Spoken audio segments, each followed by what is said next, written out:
Hello everyone.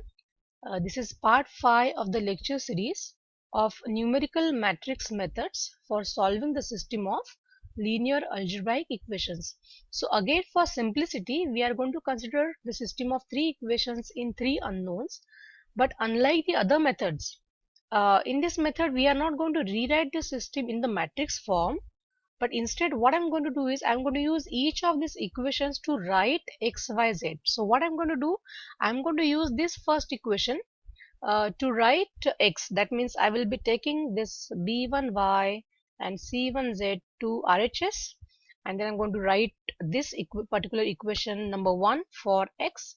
I'm going to use this equation 2 for y to write y, and then I'm going to use this equation 3 to write z. So when I do that, so I'm going to use a kind of algorithm. So what is the step 1?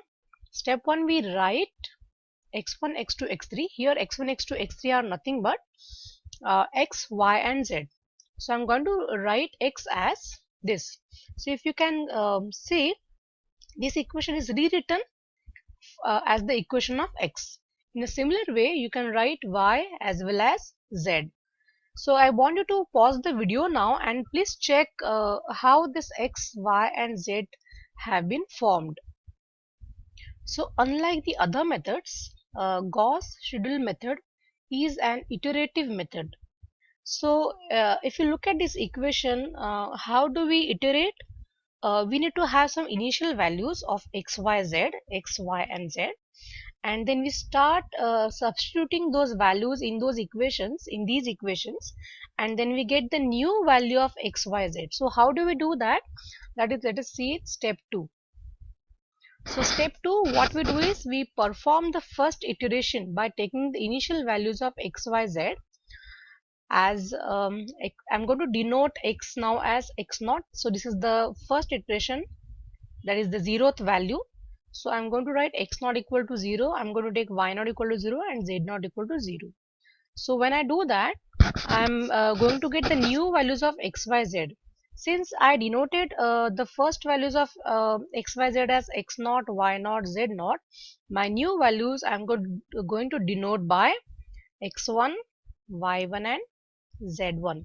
So if you look at this RHS, x1 is given by 1 upon a1 into bracket d1 minus b1 times y0 minus c1 times z0. Since at the time of calculation of x1, the values of y and z that we know are nothing but these values, and therefore I am going to use these values here. Now let us go to the next calculation of y1. So you can see y1. If you want, you can pause the video and see what is the equation of y1 from the previous slide. So y1 was 1 upon b2 times bracket d2 minus a2 times now x1. So here I'm not using x0, but I'm using x1. Why? Because x1 was already calculated in the previous step. So therefore I'm using x1 minus c2 times z0. But I'm still using z0 because I do not have the new value of z. So I have to use the value of z which is known to me, and that is z0. Okay, so in this way we calculate y1. Let us see how do we calculate z1.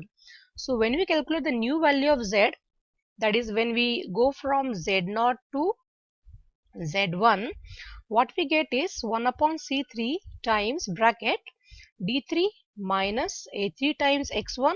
Why x1? Because we have already calculated the new value of x, that is x1. So we always use the new value of x, that is x1, minus b times now y1. So here I am not using y0 now because I have already calculated the new value of y, that is y1, and therefore I am using the new value of y, that is y1.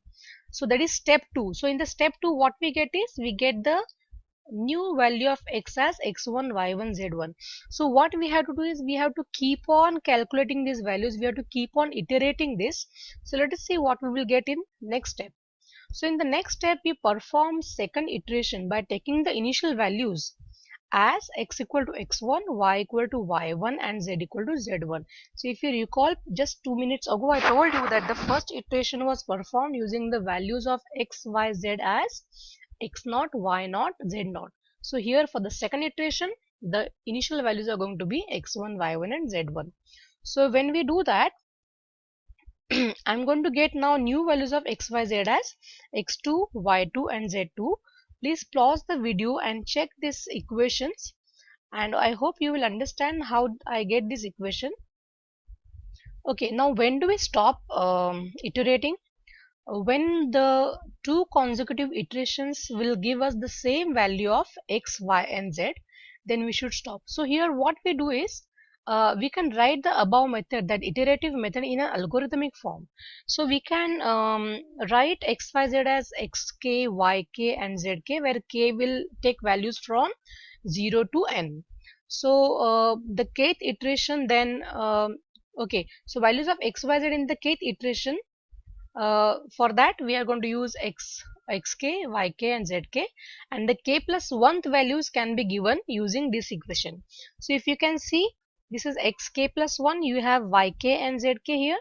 So when you calculate yk plus 1, you replace now, instead of yk you write yk plus 1, because sorry, xk plus 1, because xk plus 1 was already calculated in the previous step, and here we still have zk because the value of z is still zk, we do not know the new value of z. Similarly, after this calculation we get yk plus 1, so we go to the next calculation now, zk plus 1, using the formula that we know. Now you can see that we have a new value of x here, and I'm not using yk now, I'm using the value yk plus 1 because I had calculated these values in the value in the previous step.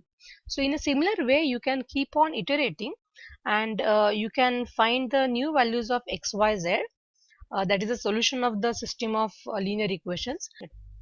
That's all for today. In the next video, we will see how to solve a simple example using Gauss Seidel method. Thank you.